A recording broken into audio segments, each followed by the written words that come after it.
Primeiramente, agradecendo a Jesus, a Fabiano, a mentoria da casa, pela oportunidade que sempre nos dá do trabalho.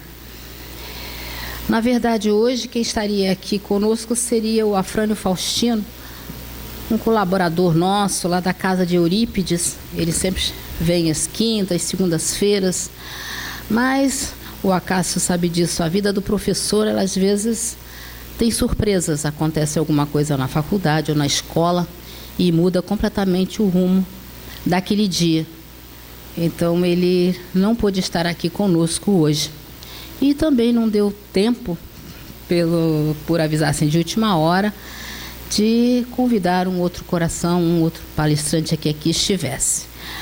Mas, comumente a gente diz, soldado no quartel quer trabalho. Se não trabalha, faz continência, né? Então, sempre que alguém falta, cabe a nós, qualquer um de nós, qualquer um de vocês, estar aqui e falar um pouquinho de doutrina espírita. Na verdade, não preparei nenhum tema específico. Mas, como nós não estamos aqui brincando de roda, não estamos aqui por acaso, até porque o acaso não existe. Ontem, na nossa reunião de acolhimento aos espíritos desencarnados, nossa reunião mediúnica, reunião de desobsessão, enfim, são os nomes que são dados a essa reunião, aconteceu um atendimento muito especial e de gratidão. E eu pensei em comentar a respeito disso, depois falar de outras coisas, mas quando eu estava chegando no portão, que descia ali do táxi, alguém me abraçou e disse: o teu nome foi citado hoje. Eu falei: como assim? Alguém tinha que falar, ler alguma coisa sobre atendimento fraterno, alguma coisa. E então lembrou de você, que tinha muita gratidão pelo atendimento. Falei: então não é à toa que eu tinha pensado nisso antes. Na verdade, nós realmente precisamos ser gratos. Primeiramente, gratos a Deus pela oportunidade de estarmos aqui, da reencarnação, das infinitas possibilidades que a reencarnação nos oferece, do nosso burilamento, do nosso crescimento, do nosso aprendizado. Sermos gratos a Jesus, que num esforço incomensurável, ele se condensou para ter condição de se humanizar e chegar até nós para trazer a lei do Pai, a lei de Deus, que, como a página falou, é a lei do amor.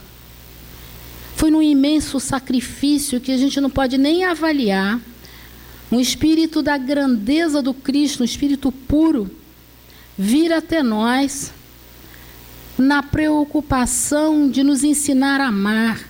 E ele não só ensinou, como ele exemplificou, como ele viveu esse amor conosco. Então nós precisamos ser imensamente gratos a Jesus.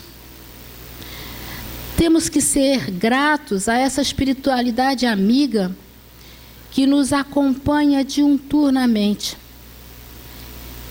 Essa espiritualidade que de extraordinário, já diz a pergunta 459, quando se pergunta lá no livro dos Espíritos se os Espíritos têm influência sobre nós, e é respondido que mais do que nós podemos supor, que de extraordinário são os Espíritos que nos dirigem. E dependendo como nós estamos situados, eles nos dirigem para o bem e também para o não muito bem. Depende de nós. Então nós temos que ser gratos a essa espiritualidade amiga que nos dirige, que nos conduz e que nos intui. E por que eu falei da reunião de ontem? Todos aqui, creio eu, conhecem o trabalho que esta casa faz com a Feira do Livro Espírita. 2 vezes por ano, nós armamos a nossa banca do livro, a nossa barraca do livro. Antes era na José Veríssimo, já foram em vários lugares, e por último nós estamos ali na Dias da Cruz, na frente do Banco do Brasil. E nessa reunião de ontem, foi trazido um espírito, o espírito de um jovem, que sempre, enquanto encarnado, nos visitava na barraca, lá na José Veríssimo. E nós já havíamos recebido uma instrução que atendêssemos com carinho todos aqueles meninos que transitavam ali à volta da barraca. Eles pediam dinheiro para comprar bala para eles revenderem. Então, a mensagem que nós recebemos, que quem pudesse ajudassem a eles a comprar essas balas, esses doces para eles venderem, para mantê-los ocupados, e que tivesse paciência com eles. E assim nós fazíamos. Todo mundo aqui que trabalhou na barraca do livro conhece isso. Eles chegavam: oi tia, tio, mexia num livro, no outro, a gente conversava, e por fim eles iam lá comprar o doce e depois trazia para vender para nós mesmos. Então nós colocávamos as bananadas ali no balcãozinho, dava para os outros. E o Sidney, um trabalhador da nossa casa, ele tem muita facilidade para lidar com esses jovens, e de forma tal que já mais de que uma vez já foram trazidos espíritos que procuram pelo Sidney, que contam a história do Sidney. Então, nessa semana, ontem, isso eu estou contando, nós não trazemos normalmente os assuntos que se passam nessa reunião, porque é uma reunião fechada, são assuntos extremamente sigilosos que transitam ali na reunião.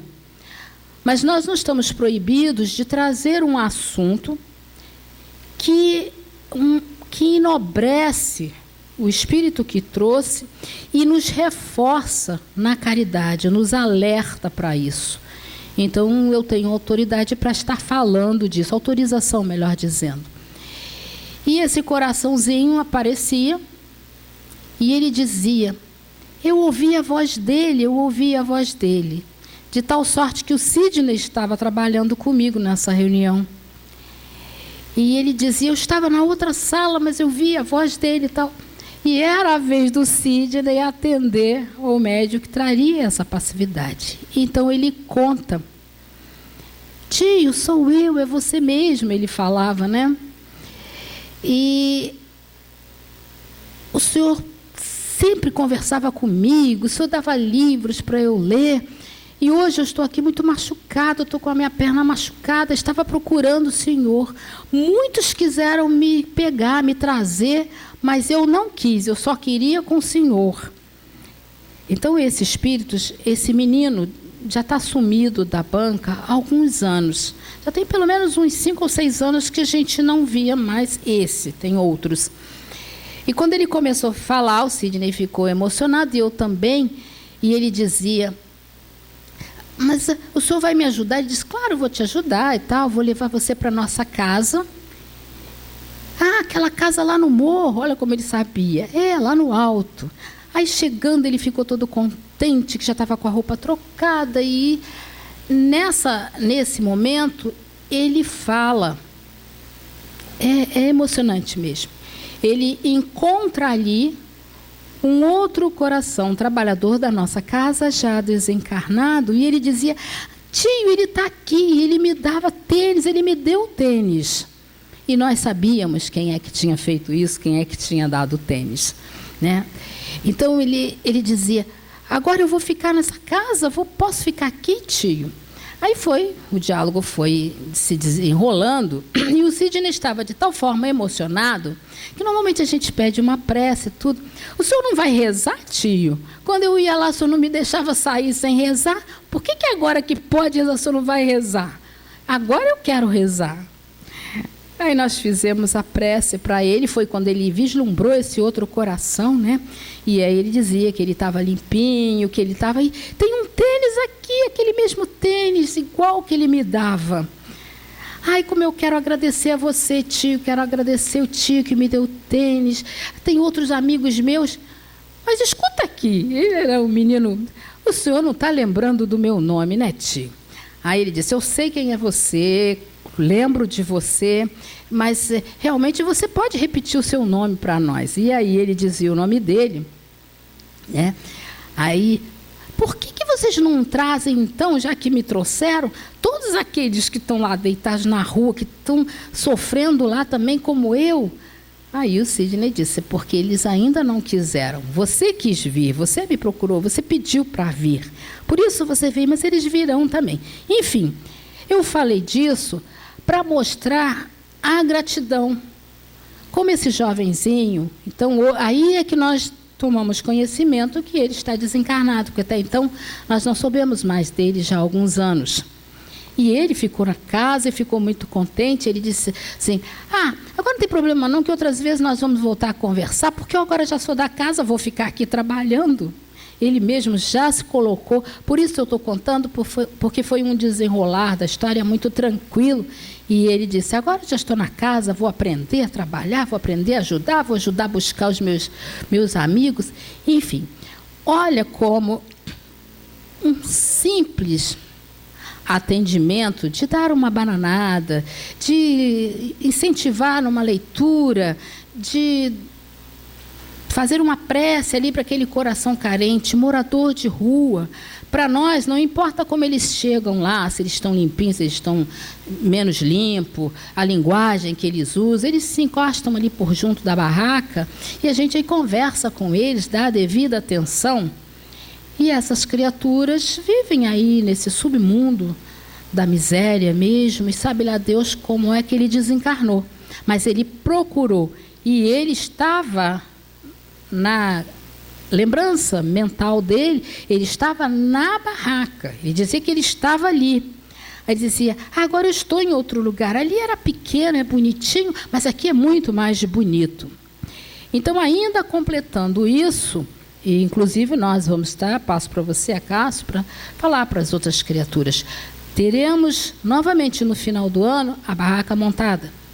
E o mentor que dirige esse trabalho, ele novamente relembra para nós que não é uma barraquinha, como a gente fala, uma banquinha do livro, que é muito simpático, é bonitinho falar assim, mas ali é um ponto de luz que está fixado onde aquela, não importa onde ela esteja, é um ponto de luz que esparge essa luz para toda a vizinhança, para todos que ali passam, mesmo aqueles que lá chegam e que não se desabafam, ficam só ali olhando, adquirem um exemplar do livro, ou pega só um folheto, vai embora, pergunta onde é a casa e depois aparece aqui. Mesmo aqueles estão recebendo essas vibrações de luz, essas energias fluídicas do nosso ponto de luz. A bandeira da caridade está fincada naquela banca. Aquele trabalho é conduzido pelas trabalhadoras de Maria e tem um efeito muito grande na vida das pessoas. Então, nós temos que ter boa vontade, nós temos que ter gratidão por esses espíritos amigos que ali ficam nos intuindo. Nós não fazemos nada. Nós somos uns instrumentos muito imperfeitos ainda. Nós vamos lá manipular livros, falar um pouco da doutrina, vender o livro, receber o resultado do livro, que é o que mantém essa casa de pé.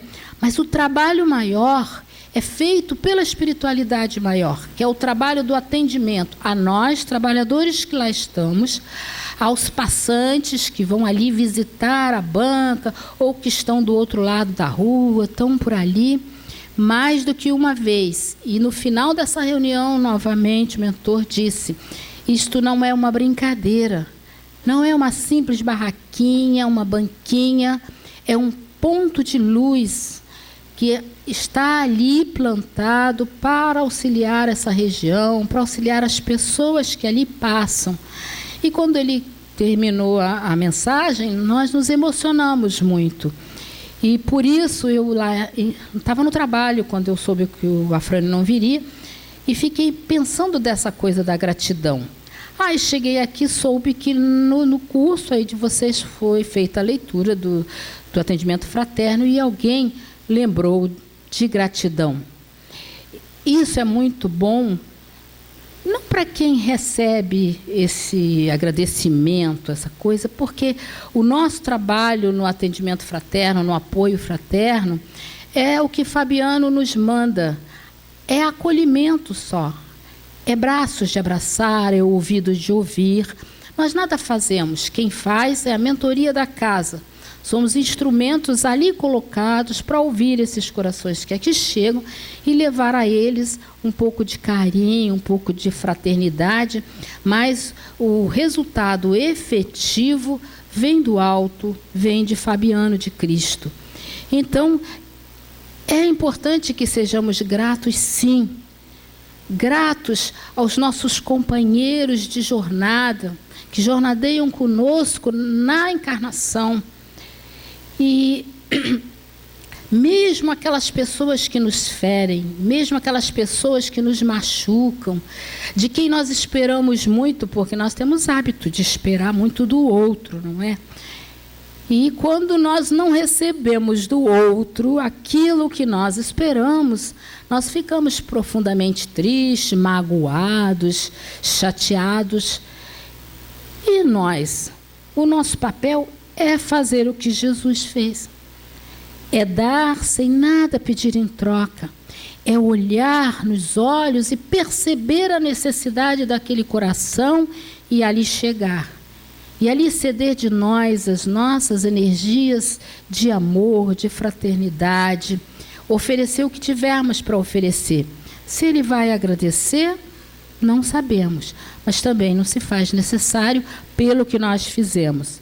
Quando eu me refiro à gratidão, é porque nós recebemos demais.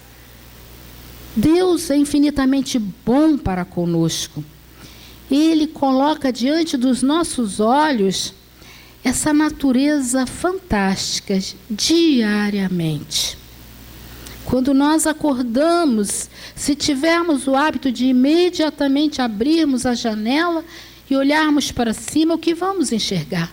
O firmamento, que pode estar sendo iluminado pelos raios solares, que chega até nós, pode estar nublado, porque nesse instante o sol está brilhando numa outra direção, pode estar chovendo, porque a chuva se faz necessária.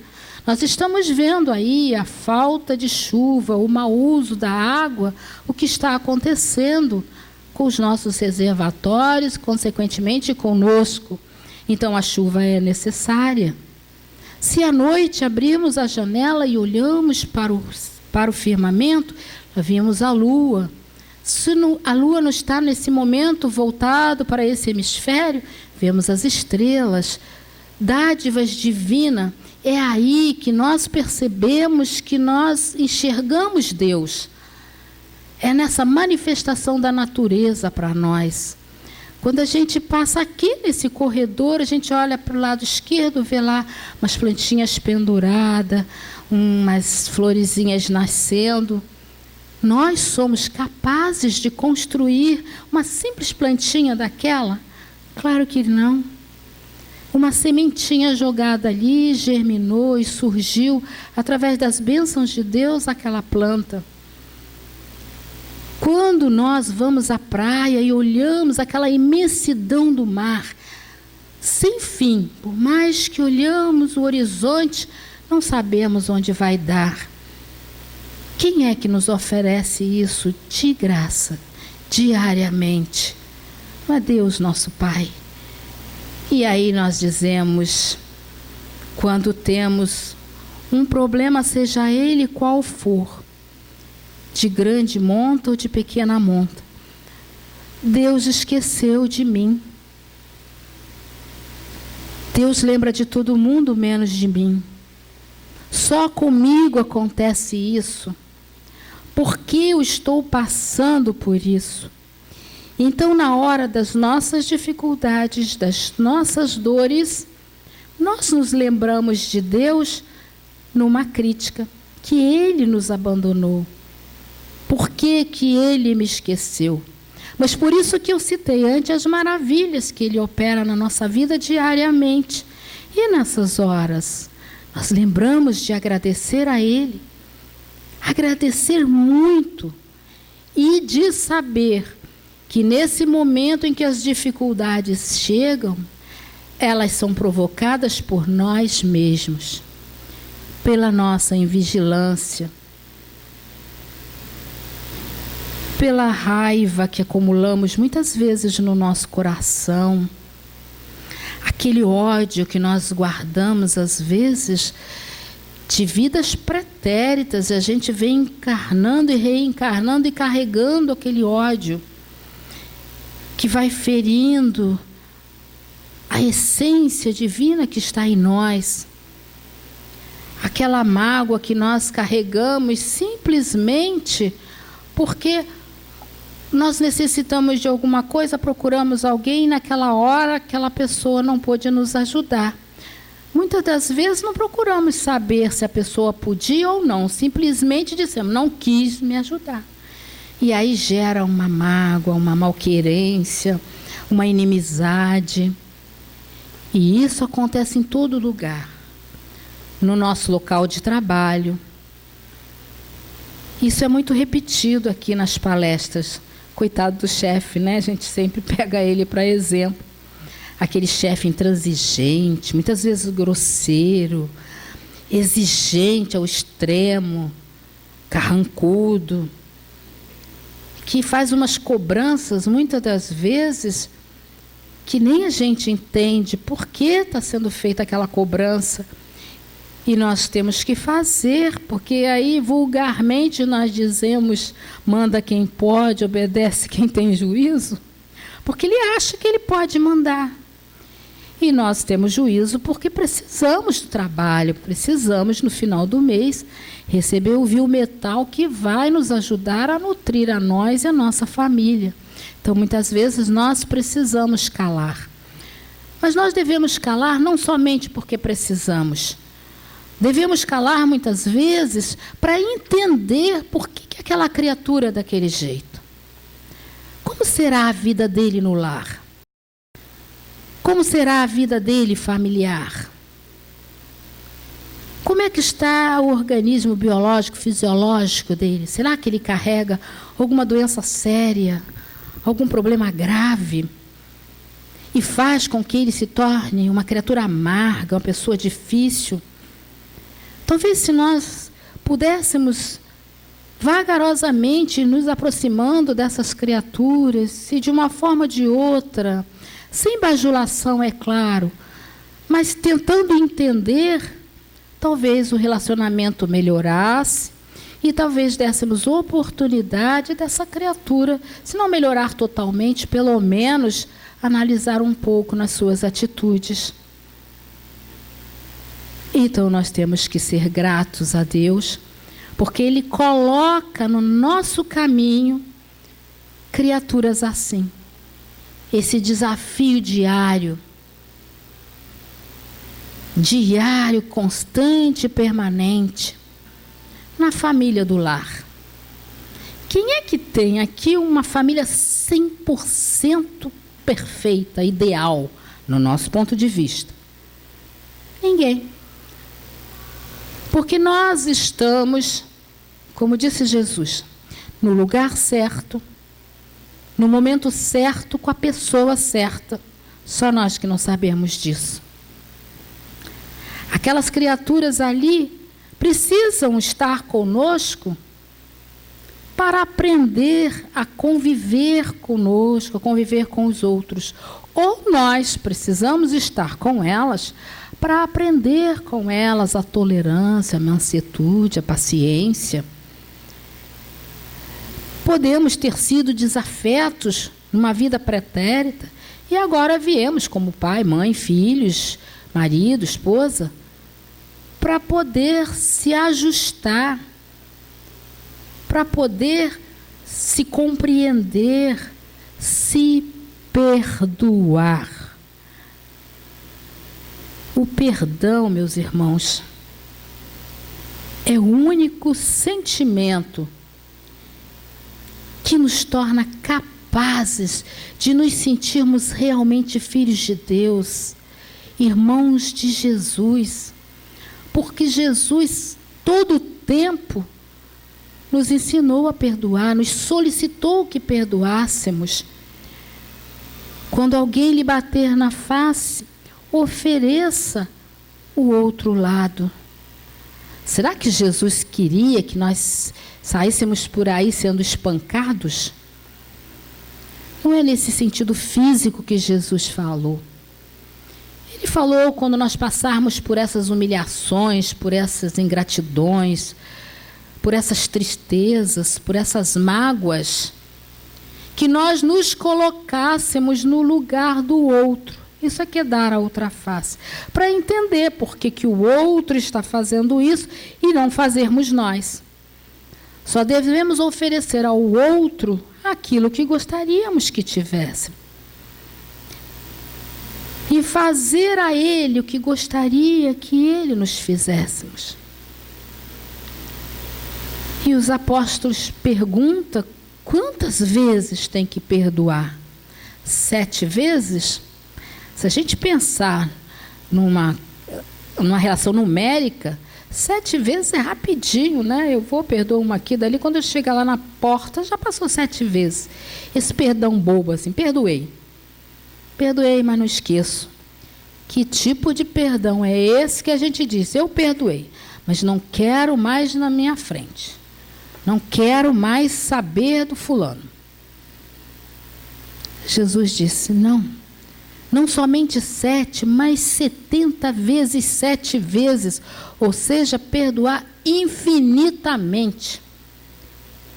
E quem de nós já consegue perdoar infinitamente? Não consegue nem perdoar as 7 vezes, né? Porque diz que não esquece. Mas, meus amigos, nós temos que exercitar isso. Precisamos urgentemente exercitar isso.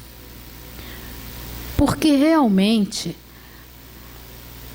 a situação da mágoa, da raiva, do rancor, da inimizade, ele só faz mal para quem sente. Às vezes a criatura que fez aquilo já desencarnou, já mudou de estado, de país, já nem lembra mais da gente, a gente ainda está aqui remoendo essa mágoa. Toda hora, até um perfume agradável. Esse perfume me lembra o perfume de fulano, aí vem a raiva. Uma coisa boa. Ganhou uma coisa bonita que gosta. Ai, eu já ganhei isso uma vez do fulano, ai, não quero isso. Então, aquela coisa que gosta, que é bonita, já não quer, porque está pensando no outro que já se foi. Nós precisamos trabalhar isso. No trabalho, na nossa casa, no nosso lar e na casa espírita. Espírita não é santo. Espírita é um ser como o outro qualquer. Um filho de Deus amado por ele, fadado à felicidade, como ele assim o fez, mas igual a qualquer um, de qualquer outra religião, de qualquer outro sem religião. Nós cometemos vacilos sim, erramos sim, nos enganamos sim, mas mais será cobrado de nós.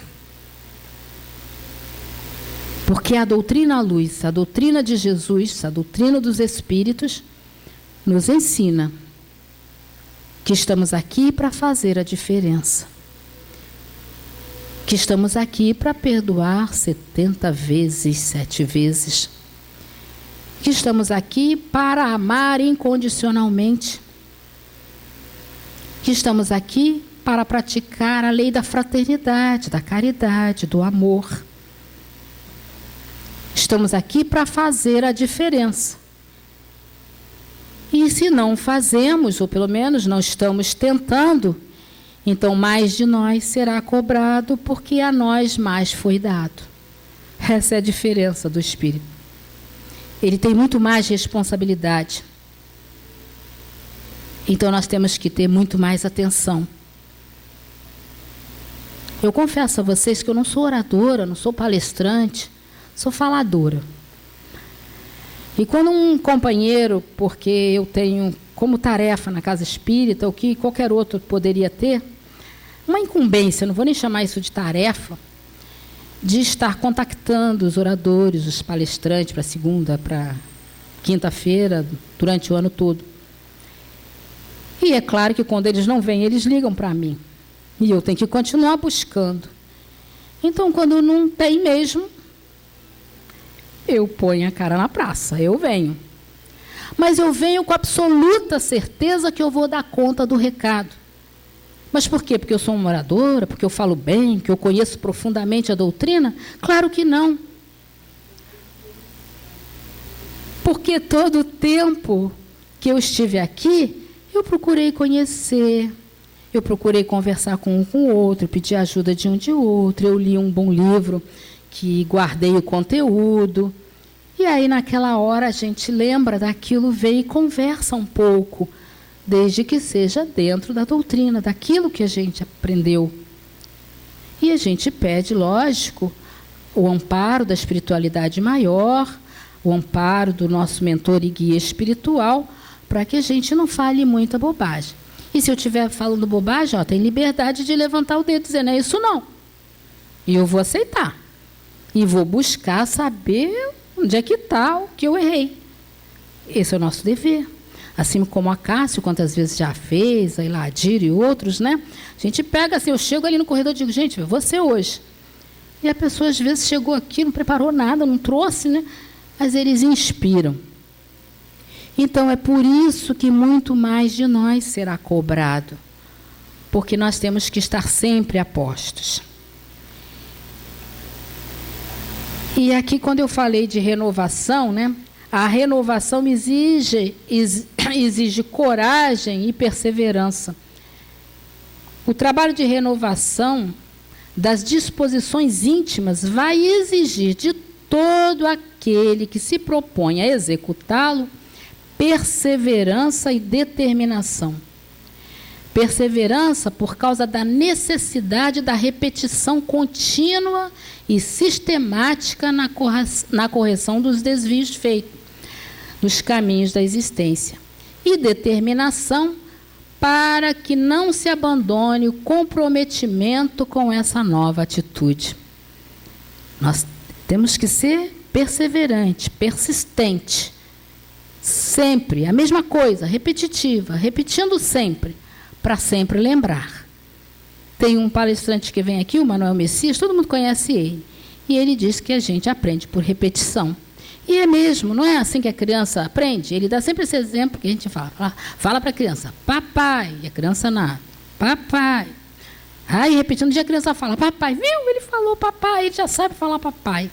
Ele tanto ouviu aquilo, repetiu tanto, que ele falou papai.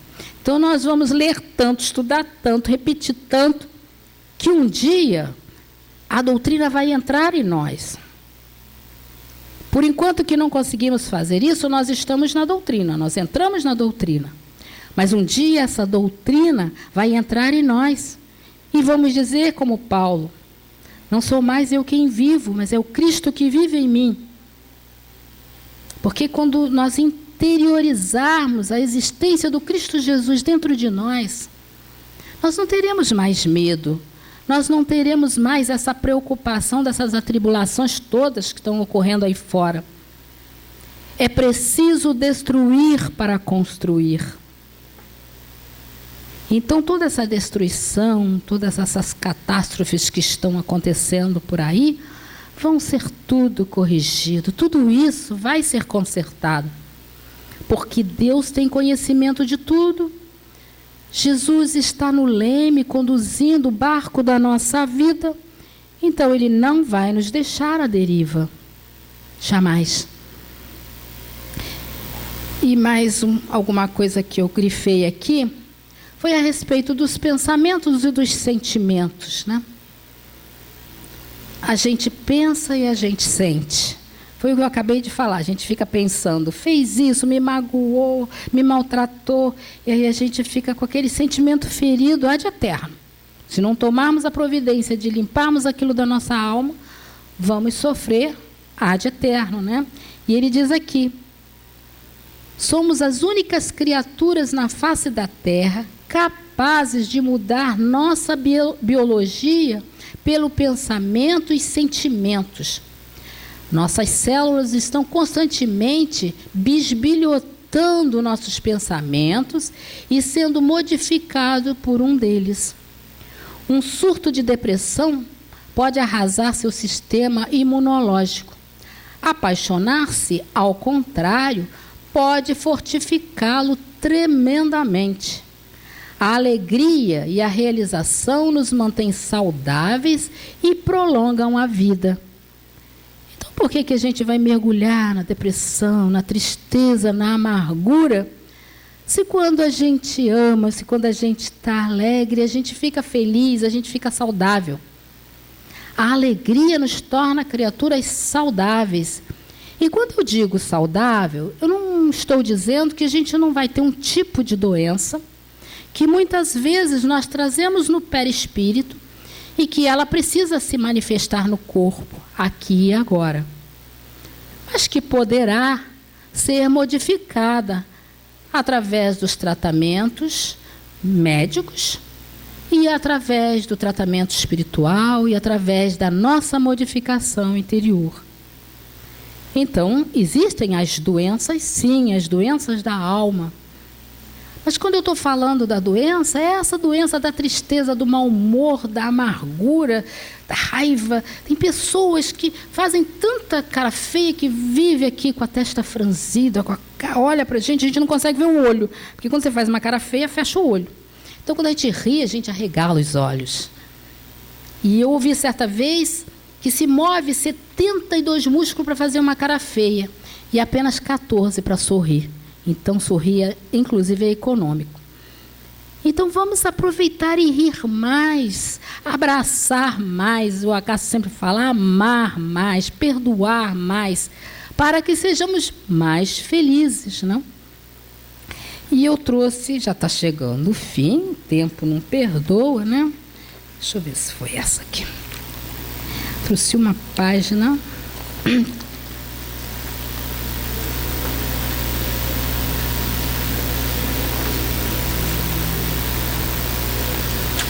Não foi à toa que esse livro está aí, viu, Acácio?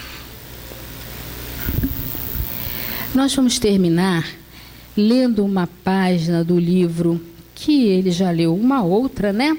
Do livro Vinha de Luz, psicografia de Francisco Cândido Xavier, Oração e Renovação.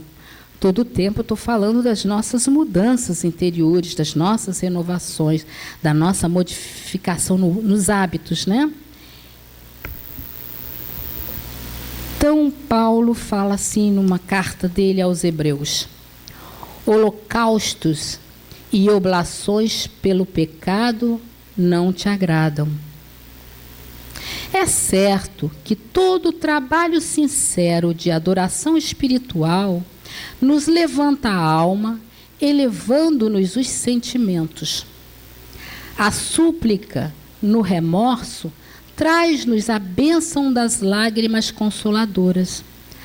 A rogativa na aflição dá-nos a conhecer a deficiência própria, ajudando-nos a descobrir o valor da humildade. A solicitação na dor revela-nos a fonte sagrada da inesgotável misericórdia. A oração refrigera, alivia, exalta, esclarece, eleva, mas, sobretudo, afeiçoa o coração ao serviço divino. Não olvidemos, porém, de que os atos íntimos e profundos da fé são necessários e úteis a nós próprios.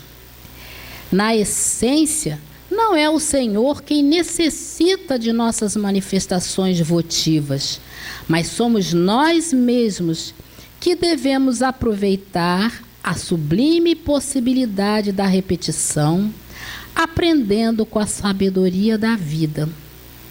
Jesus espera por nossa renovação espiritual acima de tudo. Se erraste, é preciso procurar a porta da retificação. Se ofendeste a alguém, corrige-te na devida reconciliação. Se te desviaste da senda reta, volta ao caminho direito. Se te perturbaste, harmoniza-te de novo.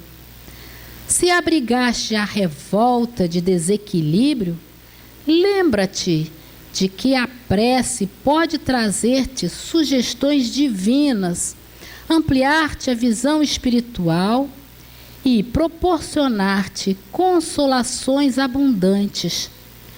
Todavia, para o Senhor, não bastam as posições convencionais ou verbalistas. O Mestre confere-nos a dádiva e pede-nos a iniciativa.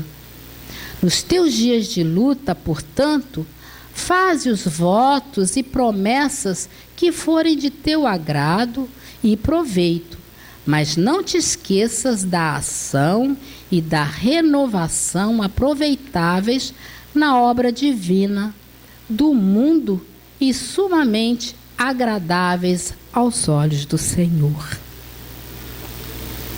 Ou seja, não é Deus que precisa de nós, somos nós que precisamos dele. Não basta só orar, é preciso agir. Não basta só pedir, é preciso agradecer. Não basta só receber, é preciso dar. Não basta só ser amado, é preciso amar. Não basta só querer, é preciso fazer. E não basta só ter, é preciso ser. Que Jesus nos abençoe, que os mentores da Casa de Fabiano possam conduzir a todos nós de volta aos nossos lares, amando cada vez mais, perdoando cada vez mais, e permitindo que essa doutrina da luz, essa doutrina dos Espíritos, adentre em nós. Que possamos dizer, não sou mais eu quem vivo, mas o Cristo que vive em mim. Boa tarde, obrigada pela atenção.